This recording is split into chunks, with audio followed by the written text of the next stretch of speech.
So I was going through Twitter this morning and I saw this article by PC Gamer that was titled "Another Study Finds No Significant Links Between Violence and Gaming." And I've been keeping an eye on these different studies because, of course, I play video games all the time, and then sometimes I talk about politics. I have a different channel for talking about politics and news and studies and all that junk. But uh, because there's this law in California, or there was a law in California that you had to be 18 years or older to buy video games that were for mature audience, that were labeled as M for mature. Although they didn't have that for T for teen. I guess maybe teen is 13. Anyways, so people started going against that law. They were saying you can't do that just for video games. That's, against our laws, basically. If you do it for video games, you have to do it for movies and CDs and everything, basically. All forms of media. And we don't have some regulations or rules and regulations on Saturday morning cartoons. That was what they were saying in the whole law stuff. So anyways, I've been keeping an eye on this. That law was kind of defunct. So if anybody asks you, it's just store policy. It's not a law. If anybody asks you for your ID. Anyways, but they quoted a different study, a more recent study. But it's not super in-depth. They only studied the behavior of 1,014 participants.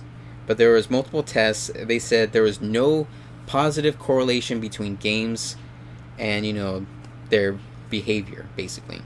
So the thing is, the people who made the study, Andrew K. Przybylski of Oxford University and Netta Weinstein of Cardiff University, they predicted that recent violent gameplay is linearly and positively related to career assessments of aggressive behavior.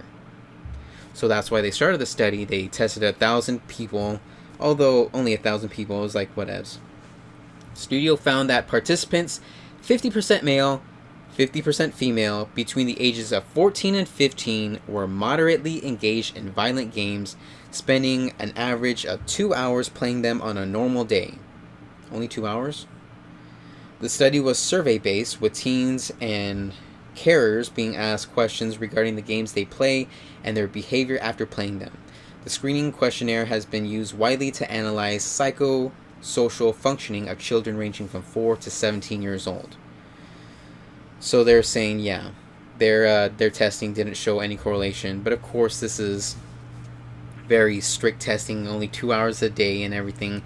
So people might say, well, you play more violent video games, you get even more violent. But then you can make the counter argument that, yeah, if you're just sitting and watching something all day, getting no activity, then your brain can start to kind of develop in a different way than it should. And then, of course, your actual other muscles, your heart muscles, your lungs, your organs, I want to say, will start failing because you need activity, you need exercise. And then that just helps everything. It helps mental health as well. So just the fact that you're saying, or if somebody says playing video games longer will increase violence, that's still not a good enough argument, because you can say just sitting all day watching movies or whatever might increase violence because you're not getting the activity and the exercise and all that. That could be a counter argument. So basically, there haven't been any good enough studies, legitimate studies, that do connect aggressive behavior with violent video games. Again, you can try and connect different things to violent behavior. But I did hear, I haven't really checked out the study, this is just hearsay. I did hear that playing multiplayer games or video games with no ending does increase anxiety. I think the story I heard was specifically on Minecraft before they added an ending to Minecraft. They were saying kids who just play a video game that has no ending, they'll feel like there's no completion, and so it just increases their anxiety, I guess. So I just kind of felt, or I was connecting that with multiplayer. If you're just keep playing this multiplayer game and there's no ending, then are you really satisfied? Some people get some honors, some unlocks, some skins and all that.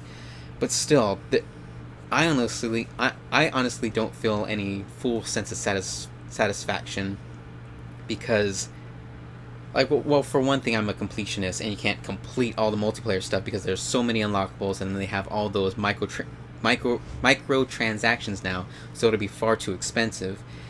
And I don't know, it's just game after game after game. So there's no like, yeah, there's a win and a lose to the game, but there's no completion, I guess. I don't know. It's just different with me.